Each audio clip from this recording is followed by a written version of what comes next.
आज की वीडियो में मैं आप लोगों को भारत के एक ऐसे राजा के बारे में बताने वाला हूं जो कि अपने समय में बहुत ही बड़े वीर और एक महान योद्धा थे, जिनकी वीरता की कहानियां आज भी पूरे हिंदुस्तान में गूंजती है।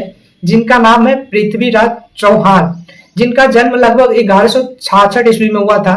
जिनके पिता का नाम था सोमेश्वर चौहान और माता का नाम था कर्पूरा देवी, और इनका राज अजमेर से लेकर दिल्ली तक फैला हुआ था।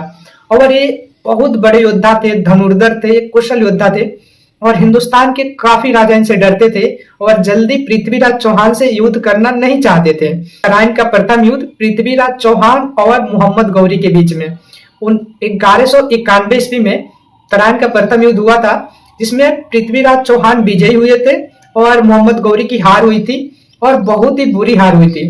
मोहम्मद गौरी बिल्कुल घायल हो गया था और युद्ध छोड़ के भागने लगा, लेकिन पृथ्वीराज चौहान ने उसको जीवन दान दिया, क्योंकि कभी भी राजपूत राजा निहत्थों पे वार नहीं करते थे। और उस टाइम जो मोहम्मद गौरी था निहत्था होकर भागने लगा पीठ दिखाकर, तो इसीलिए पृथ्वीराज चौहान ने उसको जीवन दान दिया, और एक बार नहीं बल्कि 7 बार जीवन दान दिया।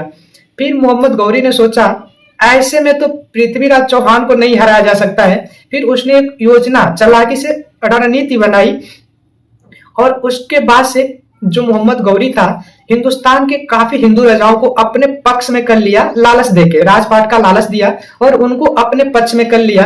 और फिर उसने दोबारा आक्रमण किया 1192 ईस्वी में, और जो तराइन का द्वितीय युद्ध, दूसरा युद्ध कहलाया। और इस टाइम मोहम्मद गौरी ने पृथ्वीराज चौहान को बंदी बना लिया, फिर बंदी बनाकर अपने वहां लेके गया। और मोहम्मद गौरी ने पृथ्वीराज चौहान पे बहुत जुर्म किया कि तुम मेरी गुलामी स्वीकार कर लो, लेकिन पृथ्वीराज ठहरे राजपूत राजा, उन्होंने स्वीकार नहीं की। इसी कारण मोहम्मद गौरी ने 2 गरम सरिये को पृथ्वीराज चौहान की आंखों में डलवा दिया, और पृथ्वीराज चौहान की दोनों आंखें चली गई और पृथ्वीराज चौहान बिल्कुल अंधे हो गए। लेकिन फिर भी गुलामी स्वीकार नहीं किया और ना झुकने को तैयार थे।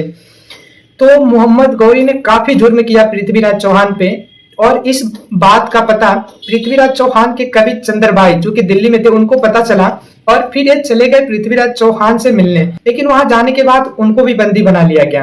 लेकिन उसी टाइम पे मोहम्मद गौरी ने एक प्रतियोगिता रखा था तीरंदाजी का, और इसी का फायदा उठाया चंद्रबाई ने और राजा को सब कुछ बताया। उसके बारे में सारा प्लान पहले से उन्होंने तैयार कर लिया। फिर जो वहां के सैनिक थे उनसे चंद्रबाई ने कहा कि मेरे राजा इस प्रतियोगिता में भाग लेना चाहते हैं।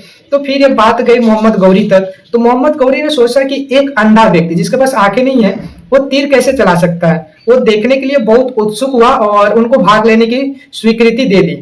फिर प्रतियोगिता शुरू हुआ, तो वहां पे मोहम्मद गौरी ऊपर अपने सिंहासन पे बैठा हुआ था, बट पृथ्वीराज को कैसे पता चलता है वो किधर बैठा हुआ, कहाँ बैठा हुआ है।